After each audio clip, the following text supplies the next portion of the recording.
for taking the time this afternoon, this morning, depending on where you are located in the globe, to listen to what we are referring to how to engage with clients.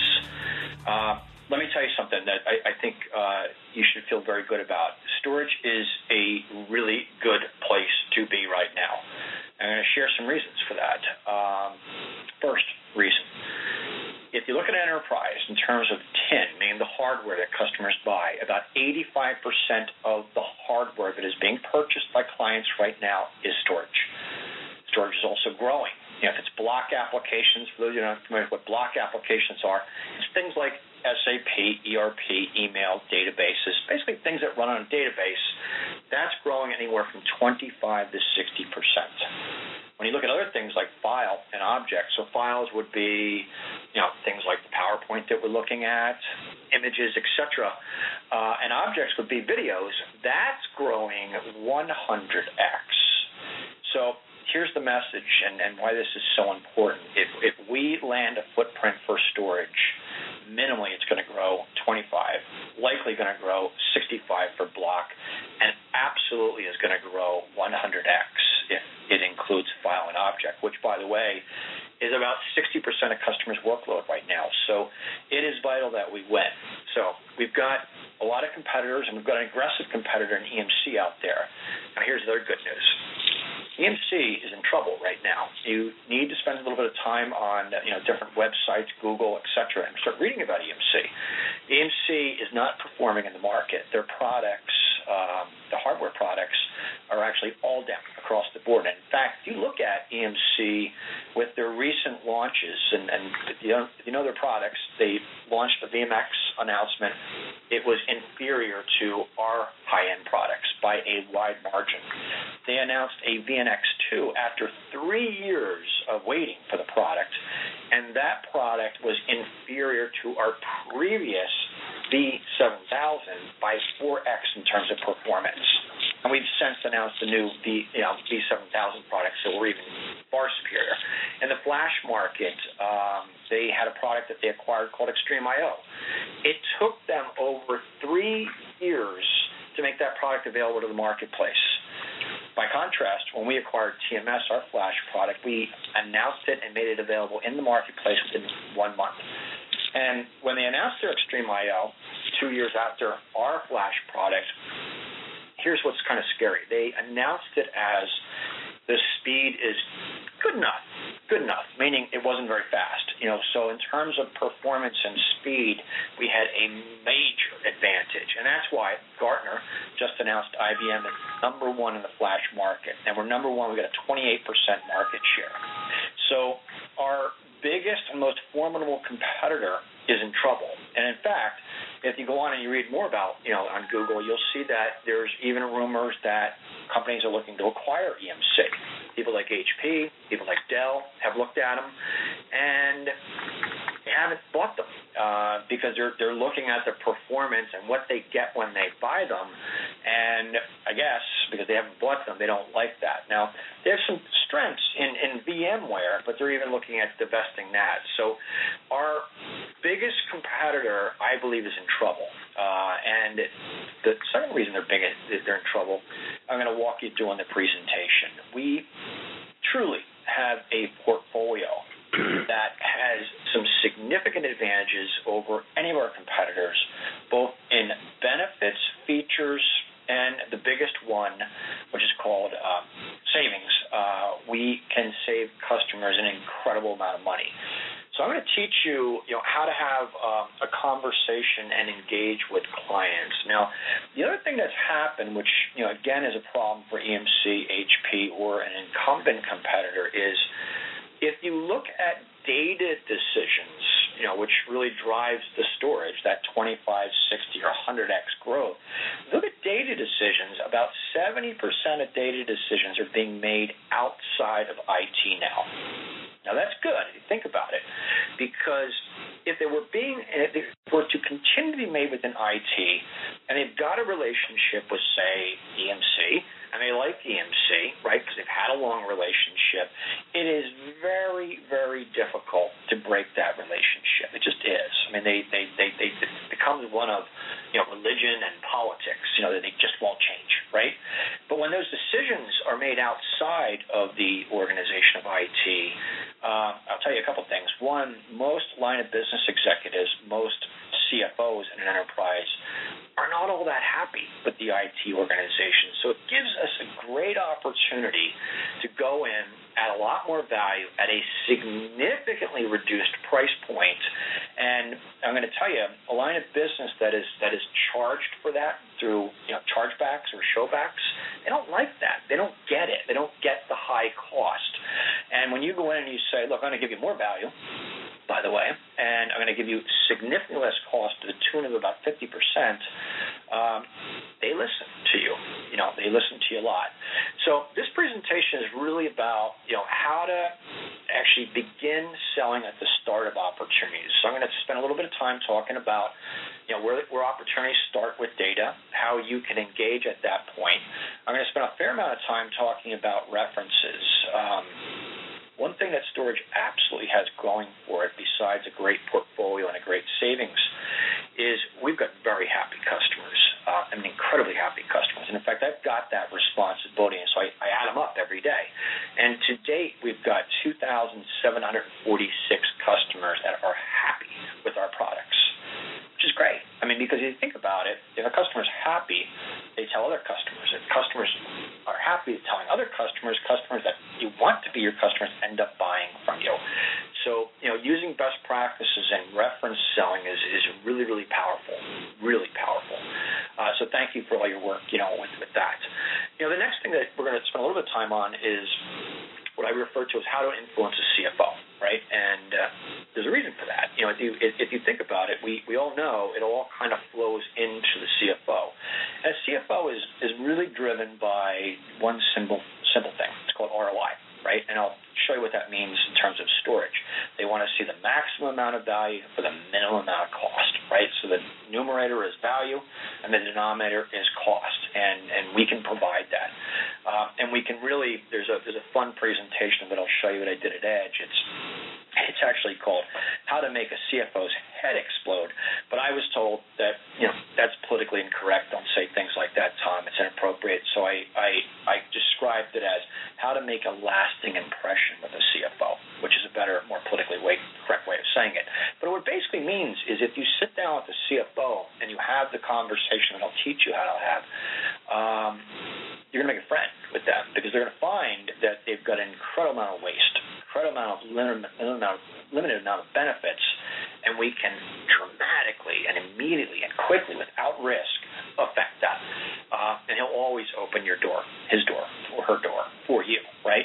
Then the next one is like how to have conversations with C-suite executives. And why? Well, we talked about it. 70% of the decisions are being made with C-suite executives, and that really centers around cloud discussions, analytic, mobile, social, security, or applications. So I'll show you how you do that.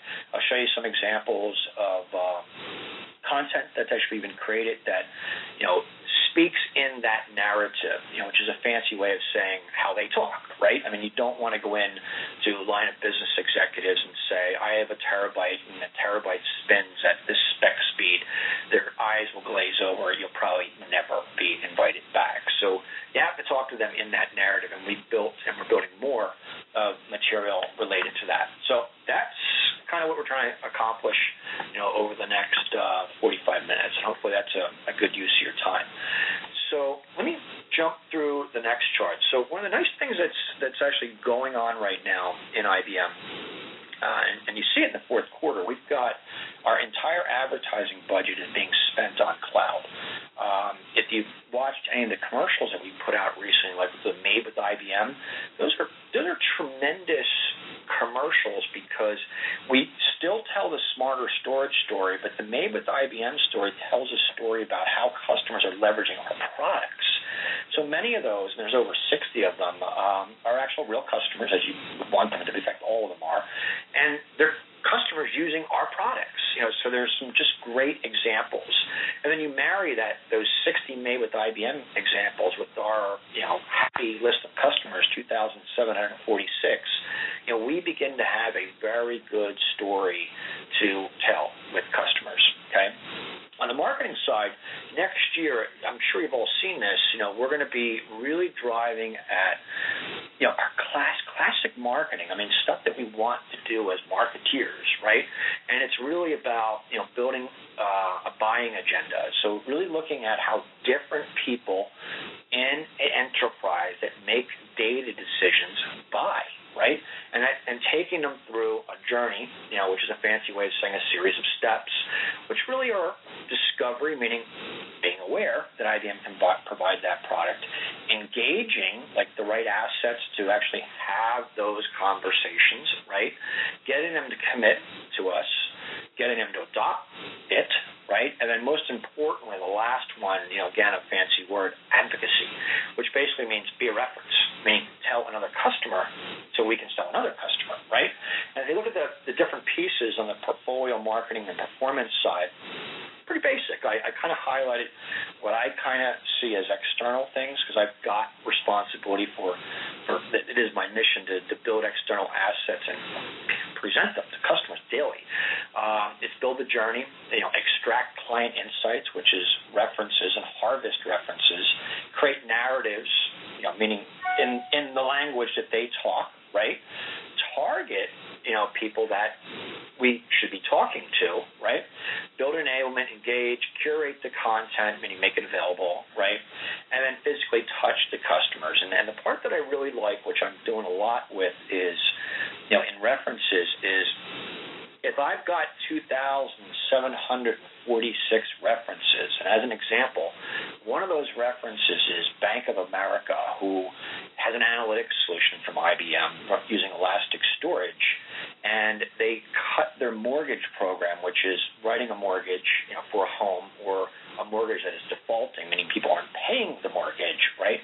They cut that process from 96 hours, so if they divide it by days, it's about 4.5 days. We cut that down to less than a half hour.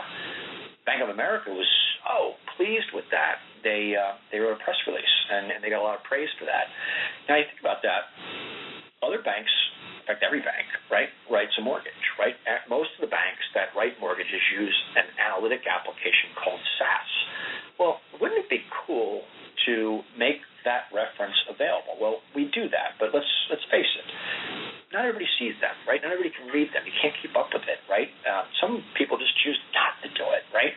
So wouldn't it be cool if I could tell you and I'll use Singapore as the example because I know the numbers to be exactly. Wouldn't it be cool if I could tell a rep in Singapore that he's got 3 banks using SAS, the analytic application, and oh, by the way, I've got a list Bank of America, AIG, another big financial institution, Citigroup, another big bank in the United States, and Fidelity, a big investment house, all using SAS, all using IBM products, and all getting benefits. And here the 5 are. And oh, by the way, here's where your 3 banks are. Good luck today in Singapore selling this solution. So that's what we're talking about when we say drive, targeting, retargeting, nurturing. So this is kind of exciting, when we think about it from a marketing perspective, like what if we as marketing people can actually begin to deliver into the marketplace to our sales reps, ultimately to customers, right? So that's what we're going to be doing a lot next year. So you'll be a very big part of that, and I appreciate that. So I think it's both an exciting time to be in storage, and I think it's a really, really, really exciting time to be in marketing and storage. So let's talk about some assets. So I talked about 70% of the decisions are being made outside of IT, so and why that's good, right?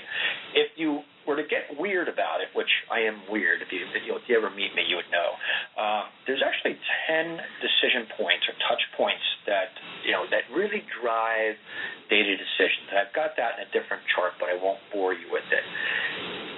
What's important about it, there's 3 types of conversations you're going to have with those 10 people, and I've got that listed over to the left. And these are C-suite, line of business, CFO-type conversations, right? The first is called data economics and applications. Well, so why those? Well, applications is easy. Applications and workload, they thought about it, drive the data, right? It creates the data, right? And we sometimes obsess about, I want to attach storage to servers. Servers don't drive storage opportunities. Applications and workloads drive storage opportunities, right? And by the way, if you were paying attention, if only 15% of it is servers and 85% is storage, that would really narrow that aperture opportunity, wouldn't it? So it's understanding the applications, right? And I've taken each of the industries. There's 6 major industries, and when you break like finance into like banks, insurance, etc., I've taken all the industries and I've built these what I refer to as, I call them lifesavers, little candy, because it looks like a circle with different colors on it. And I've broken the applications down. So you can actually walk into a telco and look at it and go, oh, their major application is an SMS application. Their second biggest is database. Their third biggest is email, etc. And you'll know where the data is coming from. By the way, that's really important when you begin to get into other discussions like cloud, etc. So application optimization, really key. Got that material. So that's key. But the big key, and the first one, is data economics. And let me tell you, regardless of what you're selling, how well you're selling it, how fast you might spin your arms in a presentations and convince the customer, nothing ever happens unless there's a financial reason for it to happen. Now, if you were to go in, and I can't see you, but I do this a lot in presentations, I would ask you to raise your hand. Well, let's do it anyway. I ask you to raise your hand. Do you believe that, with a 20 to 30% savings, do you believe you've got a big enough reason for a customer to actually buy your product? Now, think about that. He's going to save 20 to 30%. It's a lot, right? Some hands actually go up when I ask that question. The reality of it is that probably isn't going to get you a deal. And the reason why it's not going to get you a deal, the competitor seeing that is going to, what is he going to do? He's going to discount his product, right, and make that up, right? The customer also has a relationship with the competitor, so that IT guy is going to throw up a whole bunch of reasons why this is not a good idea, right?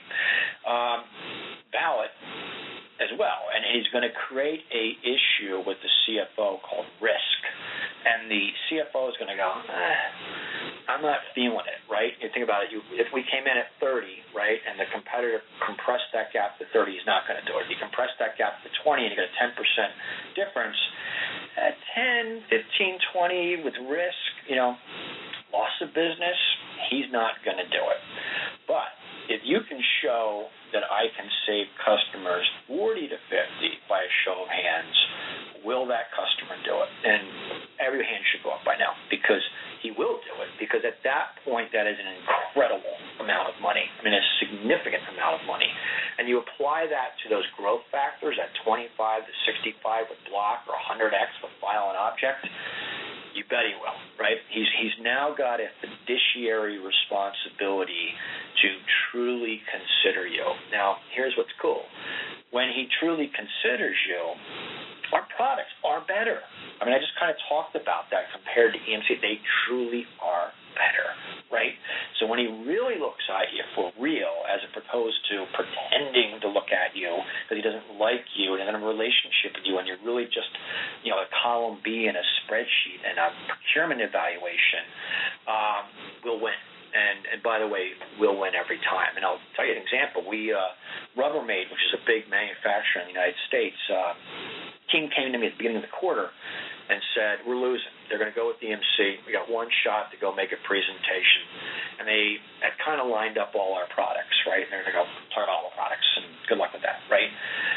I told them, don't do that. Go in and use some of the tools that I'm going to show you. And they listened to me, and I explained how to do that to them. And really, the explanation was maybe 2 hours, right? So it isn't hard, right, which is the important part. They went in, and they flipped that customer, and they just took an order for $13.9 million. And they blocked EMC out of that account for 7 years, including financing. Now, what's cool about it, they didn't just sell one product. They sold DS8, XIV, V7000, Flash, SVC, and our tape products, as well as an elastic storage trial. I mean, they sold everything, basically. So when you really nail the right executive sponsor and you you funnel in on that fiduciary savings, and they truly look at our technology, we crush our competitors every time. I guarantee it. And I've done it numerous times. This presentation that I'm doing to you all, you're friendly people. You're IBM people, so you're relatively friendly. I do it to customers all the time, and it is intuitively, it's common sense. And the customers, their eyes open up, they start paying attention to you, and you change them. So that's data economics. Now, you can learn about that. If you look over to the right, the way you read this chart, you see data economics and applications to that first column is the politically incorrect, how to make a CFO's head explode. I did that at Edge. It's a fun pitch to watch. It's worth, by the way, sending to S&D reps because it's funny. It makes you laugh. Hopefully, but it really does work. I mean, I actually have those conversations with the CFO, and I'm not going to lie to you, their heads actually begin to explode because they're like, well, I'm spending twice as much as I should. What? I didn't know that. I mean, I buy a terabyte, I only get a half a terabyte. It's twice as hard as it should be. They hate that, right? So it's a fun conversation to have. That presentation is about 45 minutes in that. The next two are kind of the same presentations, but they're really centered around ROI, which we kind of talked about. That's what motivates the CFO. It's the value divided, big value divided by little cost, return on investment, right? There's a short version of that. I think it runs for like 17 minutes, and then there's a long version which runs a little less than an hour. I'd encourage you to watch the long version because I talk a lot slower. By the way, I'm from New York City, so I apologize. I'm very animated. So I talk a lot slower. I explain things, but then you'll be able to do the short one very effectively. And depending on the audience you have and the time you have, you'll select the right one. There's another one called The Journey, and that's down the bottom. I actually did that about 2 years ago. And The Journey, a lot like what we talked about on the marketing slide before, it's a series of steps, and it's very logical steps. The assumption is, customers can't, unlike the Rubbermaid example, they can't bite off on everything, right? So you give them a series of very logical, low-risk things to do that save them big amounts of money, right? And then when you do that in the first step, they're like, wow, I liked that. That felt good. Let's do another step, right? And it becomes a self-funding opportunity.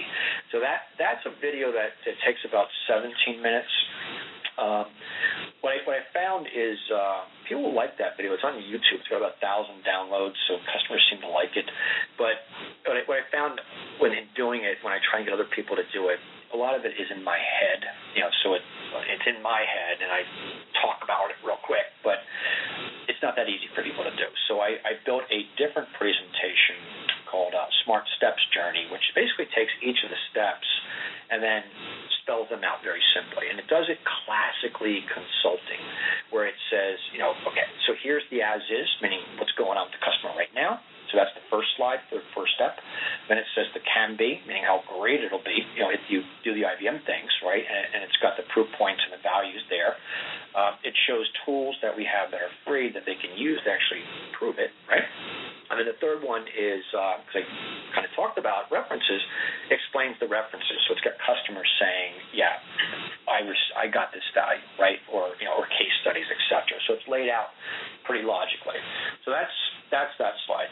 The next one is software-defined CAMs. That's in green. Hopefully that's the right color that you all are seeing.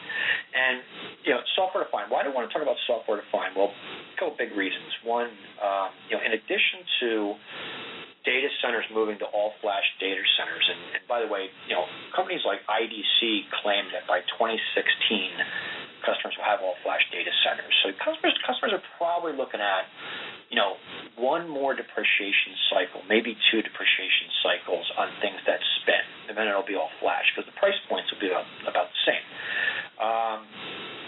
And it's getting there right now. I mean, tier one price point compared to flash is the equivalent. So it's there now. So we're going to rapidly see that. So that's one.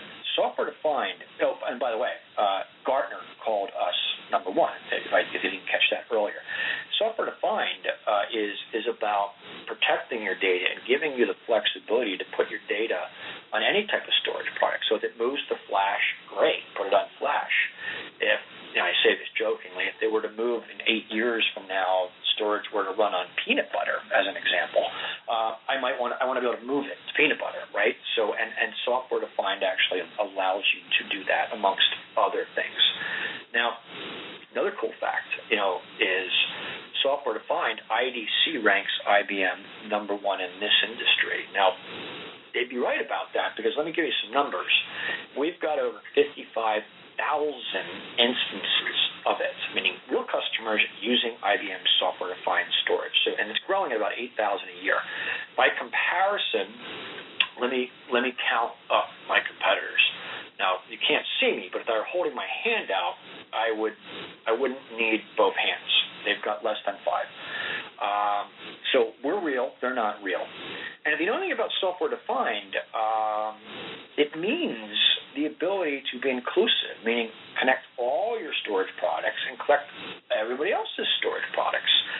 So if we were to pick on our pals at EMC, another reason why they're in trouble, they have a product called Viper, which is a snake. They always got a cool name, Viper.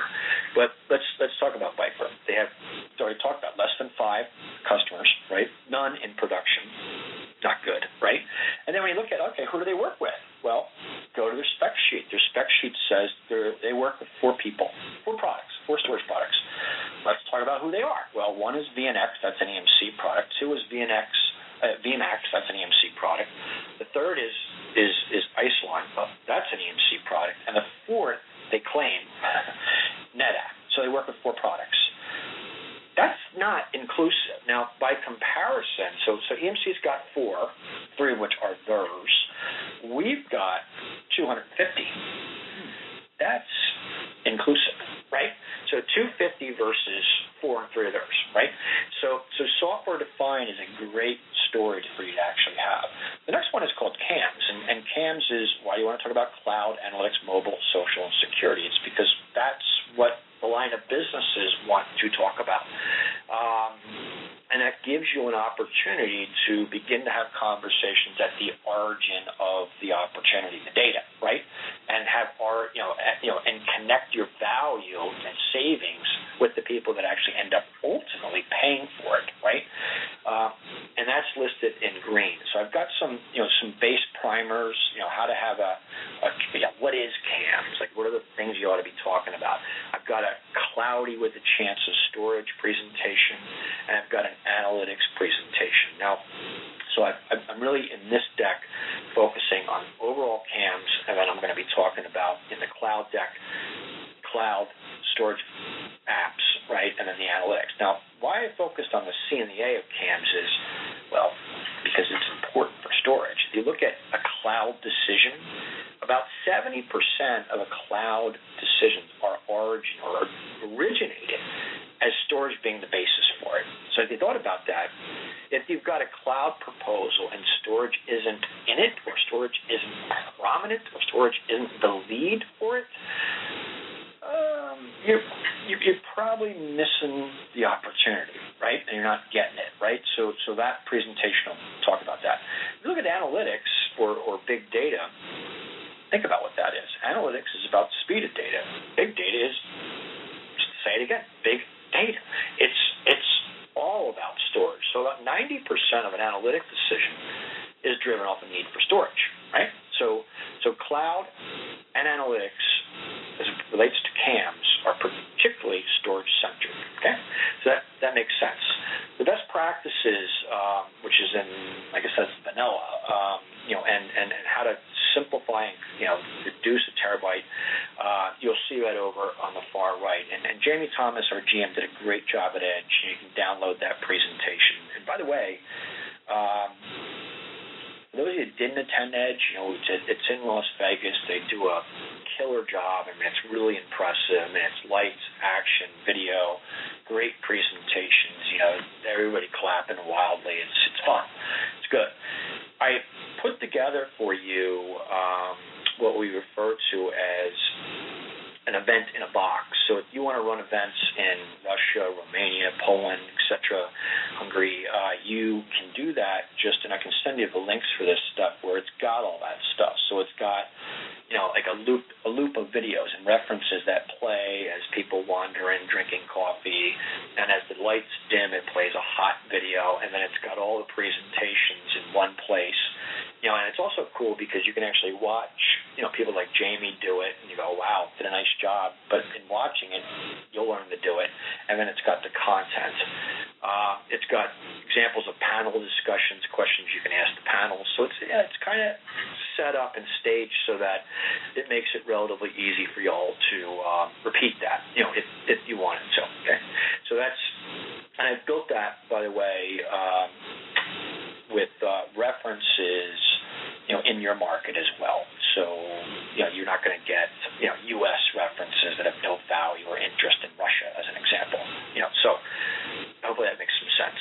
Now, the stuff down to the bottom, another headshot of myself in the storage simulator is we built a simulator for SDS and a version 2 simulator, which allows you to actually go in.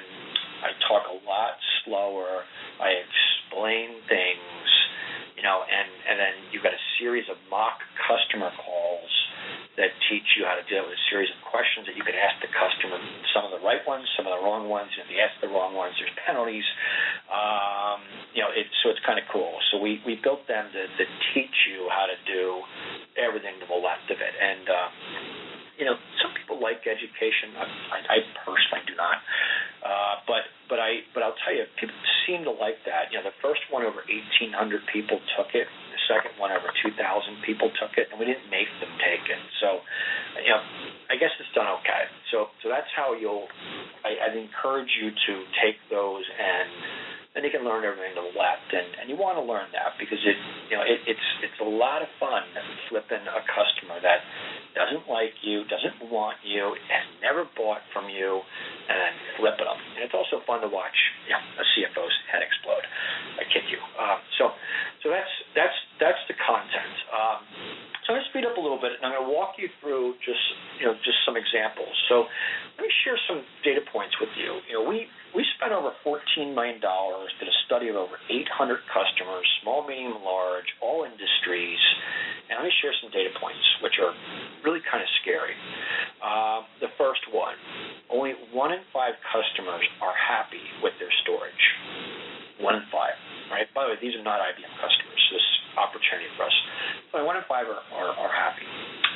So that means 4 and 5 aren't, which means a lot of opportunity, right? Most customers, and the reason why that line is flat, most customers have a flat budget, right? Actually, and majority of customers have an incentive to reduce their budget 3 to 5%. So many of your executives actually have a bonus that if they drop their budget by 3 to 5%, they get a perk, right? Now, so flat budget or incentive declining. So that's the objective that they start out with. Now, here's what's scary. They're not hitting it. And I'll share some numbers. Retailers, that's why the shopping bags, are spending 17% more than they should on storage. Banks, finance, insurance companies, media accounts, so telco, media, broadcasters, etc., 50% too much money. Healthcare, they're the worst. They're spending 73% too much money. That's not good, right? And you think about it, why would a storage guy say, stop doing that, right? Well, that's our opportunity, right? I mean, you go into a client that isn't yours, the 4 or the 5, and you say, well, it's out of control, right? He'll listen to you. Now you sit there and you go, well, okay, they're spending 17 or 73, depending on who they are. Wow, they must be getting great value out of that, great data ROI. Well, the reality of it is they're not. And you see some of the numbers down the bottom. 23% have no capacity planning, and they don't know that they have enough storage, which they do. They just overbuy. And you can read the other numbers. This gets taught to you in the journey presentation. So down the bottom, storage journey. So if you want to learn this, and you do, it's really important. It really opens up the aperture. It really swings the CFO's door open. I do it a lot with customers, they're kind of not paying attention to you when you start presenting because they don't like you, because they don't have a relationship with you. But when you start showing these numbers, they look up from their cell phone and they begin to engage. So this is a good chart to learn, and you can learn that with the journey. But what it basically says, 1 in 5 is happy, and a gross overspend and a really bad result from that overspend, okay? And we've got copious amounts of material. The next thing you want to talk to them about is you want to put them in a position to succeed, right? I mean, thought about that. That is our goal. That is why we're IBMers. So let me show you how you can actually do that. So succeeding with storage really is about succeeding with data, right? So this is meant to be a seesaw or a fulcrum if you're an engineer, or it's meant to be division. Numerator is data value, the denominator is data cost. That's how ROI for anything is actually calculated. So let's look at data value, and let's share some scary thoughts about it. Only approximately about 10% of block data is actually being used, and that's growing, 25 to 65%. That's not good, right? So 90% of it isn't being used. Now the problem is customers don't know where the 10% is, right? So they're paying for 100% of storage, and they're only using about 10% of it for block. File, which file and object, only about 1% is being used, and it's being used for less than 30 days. And in fact, in some cases for weeks or less. And file and object, it's single-digit communities of people, right? That's it. I mean, it's like you're all on the phone. I don't know how many people are on this call, but I don't know, maybe there's 30 of us. So there's 30 of us using this file, right? And that's it, right? For this file, I believe, is like 25 megabytes, right? So it's very limited use. And the more important thing is it's only used for 30 days or less. And after a year, customers generally never touch it again. It doesn't mean they don't need to keep storing it, but they're not touching it ever again. So that's the data value they're getting. The cost is really out of whack. They're spending double what they should on the hardware, which is growing like crazy. I shared those numbers. And they're spending double the effort. So if you thought about that, the cost is really high. The value is really low. So small v, big C, big cost. Your return on data is bad, right?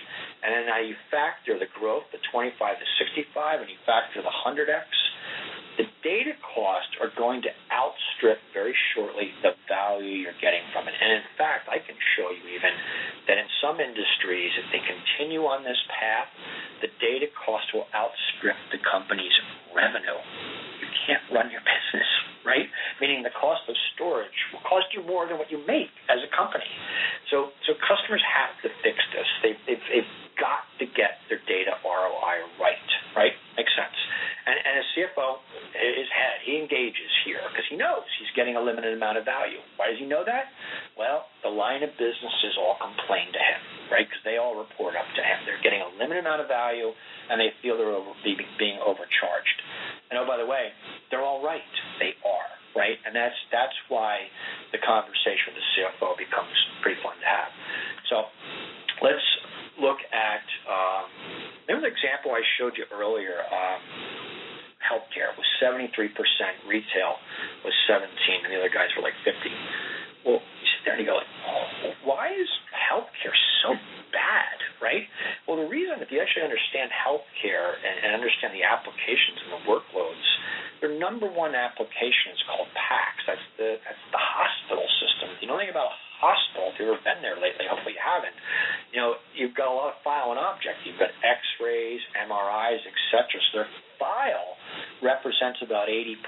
Their database, because they've got gobs of data, is their second biggest application. So healthcare has actually arrived at where the other industries will very quickly get to. So if retail didn't like being 17, and if media companies and finance companies didn't like being 50, well, they're soon going to be 73, right? And they're really not going to like that. This is an example of UPMC, University of Pittsburgh Medical Center, and it's a great video. I just put a storage news out, and I encourage you to watch it.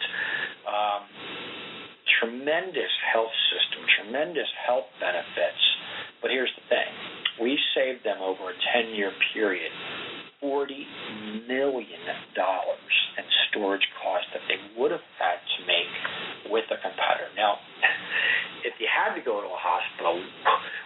want to go to a hospital that's paying doctors and has the right medical equipment, et cetera, advanced research like UPMC, or do you want to go to a hospital that has EMC storage and lots of terabytes? I'd rather go to the first hospital personally. So that's a great story and a great proof point about just how powerful the software-defined storage is and why customers really need to be taking advantage of that. SDG strategies. So let's kind of talk about SDG strategies. So it aligns really perfectly with what we're trying to accomplish with storage. So you can read this yourself, but make markets by transforming data. That gets back to providing value for your data, transforming it, making it valuable. That's all about storage. The next one is remaking IT enterprises for cloud. So when you look at private clouds and hybrid clouds, that is all about storage, right? And I'll show you an example. And the third is about social, mobile, and security. Social, I'll say it real quick, it's about two things. One, it's about, and I challenge you to go into Google and look up things about the Internet of Things. We're in a wired world, right? I mean, right now, like airlines actually have 48 touch points on an airline, on a plane these days that actually wire into the plane, which is crazy. It's amazing. So Coke machines, if you drink Coca-Cola products, like they're wired in, or cars are wired in, or homes are wired in, we're wired in. So companies have massive amount of access points and data now coming into their enterprise. We also have phones, right? And we as wired individuals, we're obsessed, right? I mean, in fact, we as users, our number one complaint is load times. Like, meaning we want the speed. Gimme, right? And by the way, it's our number one complaint. And by the way, there's a swift penalty if you're a company and you don't provide it, right? And the penalty is 50% of you, us, if I don't get the speed, I'll go somewhere else that gives me the speed. 30% will say, all right, I'll go look at another guy, right? And that ain't good either. So speed of acquiring all these devices and Internet of Things is really important, and then giving it back to clients is really important. And when we look at that's all about Flash. I mean, we're really good. Flash is a great solution there. So that's the SDG strategy. I think it's important you get it, and I think you guys do, but it relates very, very tightly to storage. Next chart, science of data. I like talking about this. Patents. Like IBM is the patent leader. We've been a patent leader for the last 8 years. Cue the applause, great. But 85% of our products that are patented become a product. So we're not just making patents for the sake of patents. And this is why we accelerate much, much faster than our competitors, right? Our products are so advanced compared to our competitors because patents really do matter. Refactoring, fancy word for development philosophy, and let me share this. This is really important that you share these things. What refactoring means is we build a benefit on one product, and we can use that benefit on all the other products. So, to give you an example, we have a really world-class GUI on XIV, the storage product, and it makes the product really super easy to use. Customers love it, right? In fact, analysts tell us that it's like what people think about Apple products or Harley-Davidson motorcycles. I mean, people just love it, right? Well, we're kind of a bright company. People love it. Why don't we put it on other products? So what refactoring does allows us to take that development that we did for that product and deploy it across the other products. And I can give you umpteen examples of that, many examples of that, things like easy tier, virtualization, compression, etc., Flash technologies that we're able to rapidly buy a company or build a product and rapidly deploy it across the portfolio. By contrast, EMC, I said I was weird. I count things, apparently. They've got 254 different products. They do not leverage refactoring. They do not have that benefit. And the result of that, they've got all these different products competing for R&D dollars. The result of that is some products win, some products lose. And the result of that is everything and benefits are dramatically slower than what we release. And that's why their three main products are markedly behind us. So that's an important thing. Smart machines. We'll talk about this in a second. We've got our technology has the ability to do the work for the customer. And again, I count things. If you look at storage, there's actually 4 discrete things that you have to do in order to make storage do stuff, right? So I count them, right? And there's a cost for that because people do them. We've eliminated over 47% of them, meaning that that's not like they went away, but the machines now do that for you. Now, you think about that. If a person was doing that, well, I basically cut a person in half, which sounds awful. But if I had 2 people, I only need 1 person, right? So, which sounds better, right? So letting the machines do the work is really, really important. And I'll talk about why it's an imperative in the future, because with the growth of data, if the machine doesn't do the work for you, you're going to be unsuccessful. We're open. We kind of talked about that. We've got these 250 people that we work with, right? We're in the OpenStack consortium. We're platinum sponsored, meaning we're the #1 sponsor, right? We've got a history of that, et cetera. We can place data anywhere. We can accelerate the value and drive the cost down. And more importantly, we're in 170 countries worldwide. So when you read about a cool little storage company that's a startup, they're not reaching all the countries, and if they are, they're not reaching them in a good way, right? So that is a benefit of IBM, which needs to be talked about. Okay, so that's the science of data. Here's some facts. So we kind of talked about flash and data, the stuff up top. We're #1 in flash. We're #1 in SDS. Look at the size of that market, $25 billion. You've got a 28% market share in flash, and that's growing like crazy, right? Think about the impact that we can make with flash in that market. Think about the impact being #1 in data that we can make on the 20 million. And that leads us to why we're investing. We've invested $1 billion in flash. Why? Well, 25 billion, right? We've invested $1 billion in Linux. That's continuing the open story, right? Why? 20 billion. We've invested $3 billion in the next generation chip design. Why? Data, right? And we've got mature, huge numbers of installations, all being driven at data value over the right? Which fuel cloud, which fuel big data, which fuel cognitive computing. And all our products, because of refactoring, possess the benefits of open, mature SDS, data reduction, flash, auto movement of data, and file, which is good, right? That's the things that matter. So that's where we're going, and we will continue because of those investments to rapidly distance ourselves from our friends at EMC and others. Kind of talked about this, #1 in flash, #1 in software-defined storage. It's always fun to say it twice, 3 times. Here's the common sense that I start all the presentations off on is, and I say common sense, I should probably spell that CENTS, because it's money, right? Storage basics, do's and don'ts. You must virtualize. Why must you virtualize? Well, very simply. Right now, customers spend $1 for a terabyte and get a half a terabyte. That's horrendous, right? IBM, you spend $1, you get $1, a full terabyte worth of value. Compression, you must compress. Well, why wouldn't you want to compress your data before you store it? If you compress your data before you store it, you cut your storage cost in half, minimally. That's for things like Exchange, things like databases, things like VMware, VDI are 75-85%, minimally 50%. And oh, by the way, we guarantee it, which is cool. You need to deploy flash because it's where it's all going. No one's buying things that spin anymore, and at the most they're going to be buying them for 1 to 2 depreciation cycles, right? So those are the do's. The don't.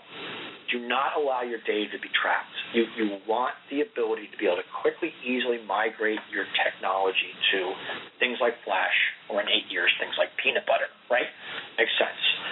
Buzzwords that matter. SDE, SDS, OpenStack, abstraction of data, transactional persistent. We'll talk about that. These are real things that IBM dominates in. So you want to be talking about that. Truth. Storage is holding us back. Storage is the slowest thing in a data center, meaning servers wait, applications wait, users wait, customers wait. We talked about if you make customers wait, the penalty that you'll pay there. It doesn't have to be like that. With storage, we can cut your cost in half, we can cut the effort in half, and we can dramatically improve the performance by orders of 50x, right? 100x if you need to. It does not have to be like that, and it is like that with competitors. So that's a commonsensical discussion with customers. Let's share these data points. So if you look at things like SDS over the left in purple, we can put about 5x the amount of data in the same space. We can cut your storage utilization and improve it by 50%. So if you spend $1 and you're getting less than $1, but let me show you some numbers. For Tier 1, most expensive stuff, on average, at 800 customers, they get about 48% utilization. Tier 2, 44. Tier 3, 38. That's up less than 50 cents. We can drive it up to a full 100% utilization. In terms of a comparison of expense, look at that number. We're 72% cheaper than our friends at EMC. Remember I said they're not going to do anything at 20 to 30? They will do something at 40 to 50, and all your hands went up? Right, thank you. 72% cheaper. Now, put your hands up, both hands, put your foot up, the other foot up. Customers react to this, right? And then when you look, that's just block, growing at 25 to 60. When you look at the file and object, it's going to grow 100x.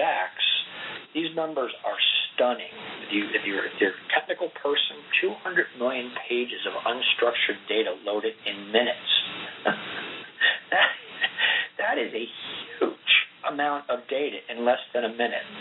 You can put a petabyte in a single namespace. Now, the only thing about a database, we have what's called a global namespace, which means you name it, and regardless of where it is, in your enterprise, centrally or distributed in a cloud, anywhere, it can keep track of it, and we can put a petabyte in that file, right?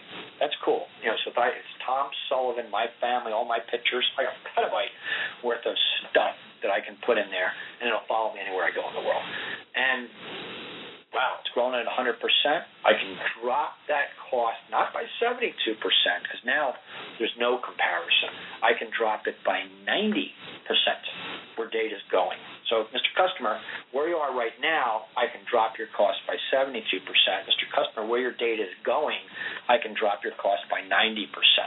I mean, this is an amazing story, which you need to tell, right? And it will literally open customers' eyes. Some comparisons, that blended out. The first one is Citigroup. Citigroup is the largest bank in the world. We gave them 100% improvement in performance with elastic storage. That's incredible. Coca-Cola, which was an application that runs on Flash for analytics. And what they were concerned about, if you know anything about Coca-Cola, if you were to ask the CEO, what's the most important thing about Coca-Cola, people like to think it's the taste. I like the taste.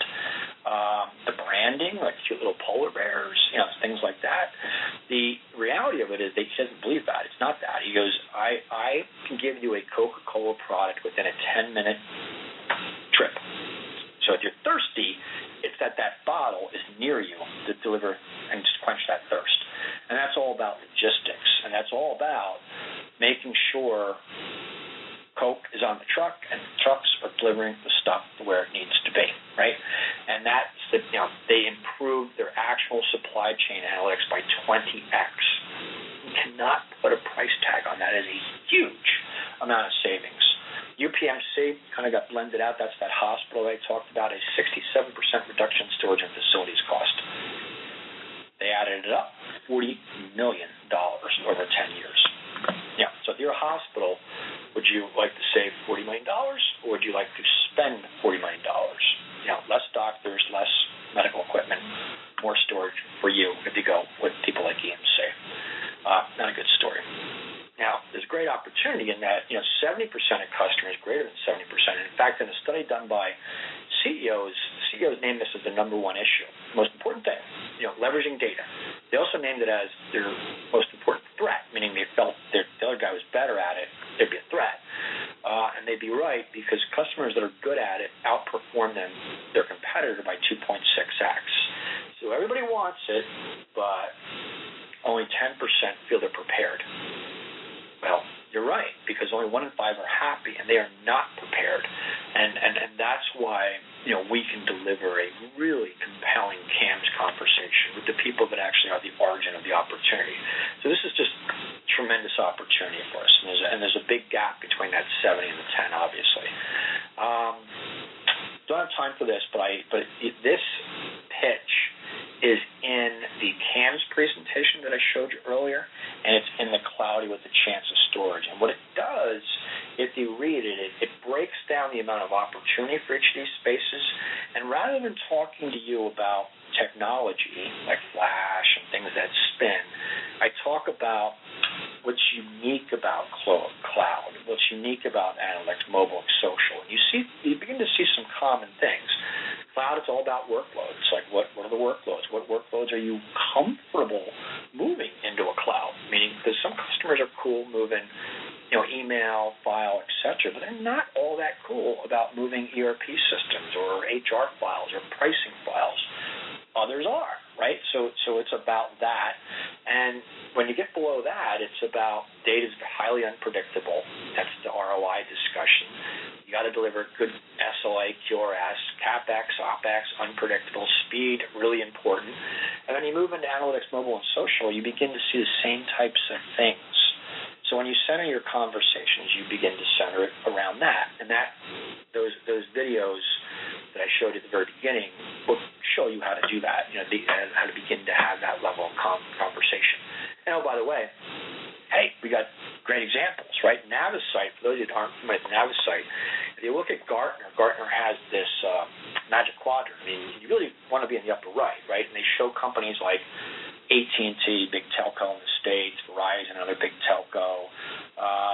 And they show Navisite. And they actually show IBM as well, which is cool. Navisite, guess what they run on? You guessed it, IBM. So that's a great story. Bank of America, we talked about the analytics, AIG, Fidelity, right? Citigroup, Sprint, a mobile customer. They, cool story. They actually, using our technology, actually happens to be Flash technology, believe in speed. In fact, they're provisioning 3.5 million more cell phones an hour with our technology. That is a huge amount of money. Social, now we're talking about, you got a lot of video, a lot of audio, pictures. Plentyoffish.com, a dating site, biggest in the world, by the way, runs on our technology, and they love it, right? By the way, Apple computers, if you download iTunes, runs on our technology. And by the way, another dating site, which is Match.com, runs on our technology. Now, why am I interested in dating sites? Not for the reasons you think. It's because dating sites, people don't really care about the data that you put in those sites. They care about your picture, right? And that's files and objects. So we're really, really good at the largest sites in the world that have tremendous level of transactions, and we're just great at it, right? So Navisite, Bank of America, Sprint, Plenty of Fish. So great examples of why you want to talk about that. Cloudy with a Chance, that's that slide. You can watch the video. It'll explain that. We're going to close on these next couple slides. So you sit with the customer, and this is a very logical journey that you're going to have with them. You're going to talk to them about you're not getting good data value, right? And I can show you, and in those videos I teach you how to do that. Your cost is outrageous. That's there as well. The result of limited value, a lot of cost, your return is horrible. You also have problems, meaning there's like 14% of your data is actually slow, right? Which means you're going to lose customers, right? That is not good. Rationalization patterns, policies, move. We'll talk about that in a second. So you can sit there and you can say that, and if you do that, all you do is leave that meeting with a customer that's very unhappy, and you brought him that unhappiness, right? Probably not the right thing to do. So what we've got, as it relates to value, cost, return, and problems, is we've got these great tools, and write this down. They're free. One is called an ArcView study, and what an ArcView study does is it actually looks at a customer's data and it says, what are you doing with your data? And it builds what's called heat spots. So it'll show you stuff in red, that 14% that's not performing well. it'll show you stuff in green that you go, oh, good, that's okay, but that's about 25% in most customers that we run. And that is performing well. And you go, oh, that's good. Well, maybe not, because it's performing well, but you're doing it with Tier 1 storage, which you shouldn't be doing with the most expensive stuff. So while it's running really well, it's too expensive, right? So 1425, the balance of that, around 50-60% is gray and black. That's the stuff that no one ever touches. But that stuff still sits on the most expensive stuff, right? So it'll show you, like, oh, my God, I got problems in red, I'm overspending in green, and I'm grossly overspending in gray and black, right? That's what the ArcView study. And it'll show it to you by applications. It'll show you by users. It'll show it by time in the day. It takes about 4 to 5 days. Now, you can actually now go back to the customer and say, data value? Oh, yeah. Data cost problems? Oh, yeah. Return? Horrible, right? And then you can affect those and resolve against those problems. And we've got other tools that take less time that, we talked about workloads, applications, right? So if the applications are running on Oracle, there's an Oracle AWR that takes like 24 to 48 hours. There's another one called Perfmon IOStat for Windows and IX. That actually will show them how to fix that, and they take a limited amount of time. So if you add all that up, look at like a week, maybe 2 weeks. You don't have to do all of them, by the way, but it really will give them the analytics, the little proof points about what's going on with their data. Then you go, hey, by the way, if you've got 6 more minutes, Mr. Customer, and you could run this Compressimator tool, which takes you go to the internet, download it, takes 6 minutes to run. I can cut your storage cost in half. And by the way, whatever you bought, I can make that double. Do you have time for that? They do. The CFO always has time for that, right? So these are the tools that actually now begin to allow you to prove these things. So the customer all of a sudden goes, wow, this guy is really making a difference for me in a very big fiduciary way. So now you sit and you go to the next slide and you go, okay, so that's great. But what happens after I run that report? A day later, that report is a day old. A week later, it's what? A week old, right? A year later, that data, it's irrelevant, right? Because you ran it so long. Now, you could, but you can't keep coming back to IBM and running these reports and adjusting things, right? Well, here's where the machines are really cool. And I kind of talked about the machines do the work early on. This is a great, fun conversation. It's important. We've got 74 tasks. 47% of them, we got rid of them.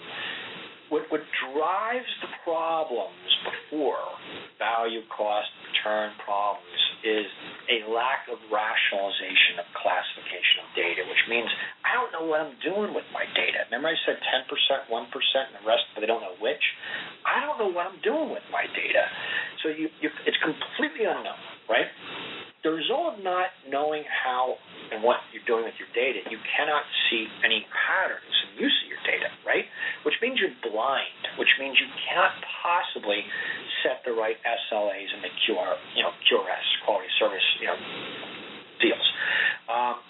Which means you can't set policies. I can't tell you as a user you're getting good service. I can't give you good service in most cases, right? And if I do, I overspend to do that. So a lack of rationalization patterns leads to bad policies. They're mismatched. And ultimately what happens with customers is they just give up. They abandon it. And I'll give you some scary facts. The customer's got about a petabyte of data. There's one guy, girl, someone, spending about 3 weeks out of every month with a spreadsheet trying to figure that out.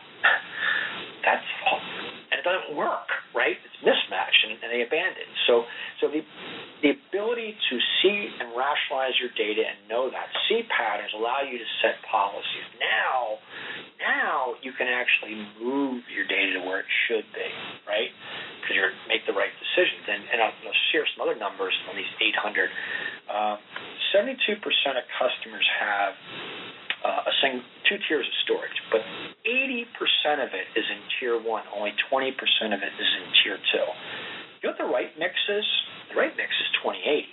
Now, if you're paying $5K a usable terabyte for Tier 1, and you're paying $2K a usable terabyte for Tier 3, right, or 2, and I flip that mix from 80-20, the savings is incredible, right?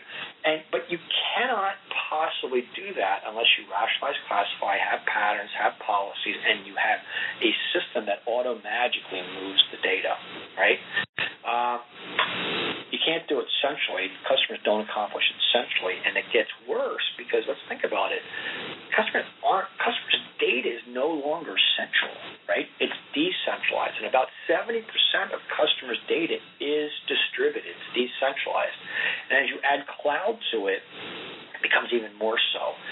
This is why you must have machines, which we do, and only we do, that actually has the ability to rationalize patterns, set policy. I will give you the data for the patterns so you can set the policies, and then automatically move it, whether it's centrally or decentrally, and control that.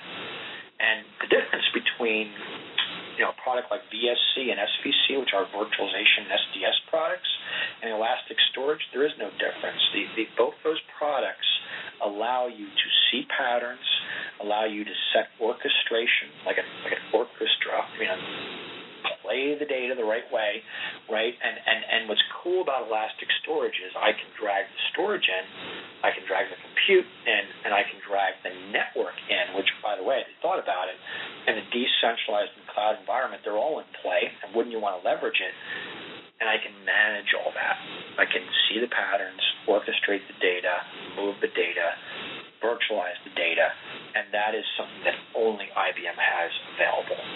So this is kind of the journey that we're actually taking customers on. It's a good example of with SAP, the ability to do that. That's explained in one of the presentations. And this, we'll kind of end on this, and then I'll show you a bunch of references. But real quick, if I were to take you through these steps, the ability to, customers start off with that wrong mix, 80-20, right? They're overspending because they're only getting half a terabyte worth of value. I can cut out half their spend. I can then flip that mix from 80-20 to 20-80. I then can compress their data, right? So now I cut their storage cost in half, right? And then I can actually, that 60% that's gray and black, it's not touched after a month, never, after a year, I can put it on the right price point, whether it be elastic storage or whether it be tape, and cut that cost by about another 125% compared to anything in storage. That is a dump truck full of money that you will pile on top of the CFO's desk. And these are very logical steps that self-fund. So this is a really good story. Now, you could whirl your arms and tell that, or you could use 2,746 customers to do that. What we've done to try and make that story easy for you, I've laid them out by the SDS, CAMS, products, all in playlist. You can get at them by hitting that link right there. That's constantly updated. You can actually go on to the reference database and say, give it to me every week, give it to me every month. I'm only interested in these products. So that's all available. We can teach you how to do that. CAMS, we've got 60 different CAMS videos that IBM put out made with IBM. Storage has 173 related. We've got some great, when you get to the product discussion, we've got 252 different presentations around the products that center on cloud, analytics, mobile, social, and security. That's all available, and we put that in a spreadsheet for you that you can sort them that way, and you can sort them by industry. So it's uber or super easy for you to do. So that's available for you. And then, as I said, we've got just incredible numbers of references. Prudential, Sajita, Royal Caribbean, Axtel, Stuttgart, USAA, Coca-Cola. The list goes on and on. I highly encourage you as marketeers to do one thing. Get in a habit of watching the videos. Get in a habit of reading the case studies. Get in a habit of reading the new references being put into the database. It'll tell you what value our customers are getting from our products in their words, not our words, which will make you a better salesperson, will make you a better marketeer. So, I've gone long. Apologize for that. Hopefully it's been informative. My job, very simply, is to build content that we put in front of customers and deliver that message to customers. So when I build content, If I do it good, it works. If I do it bad, it doesn't work. And I find that out with customers, and I adjust. So my team is available to help you in any way that you need. I conclude the call. I guess we can open up for questions, or, I'm located in Thomas Sullivan in Philadelphia. I will make myself available to any of you individually or collectively. So thanks so much for taking the time. This is a great place to be in storage. It's a great place to be in sales. It's a really great place to be in marketing these days, and we can really transform this industry. So with that, I'll conclude the call.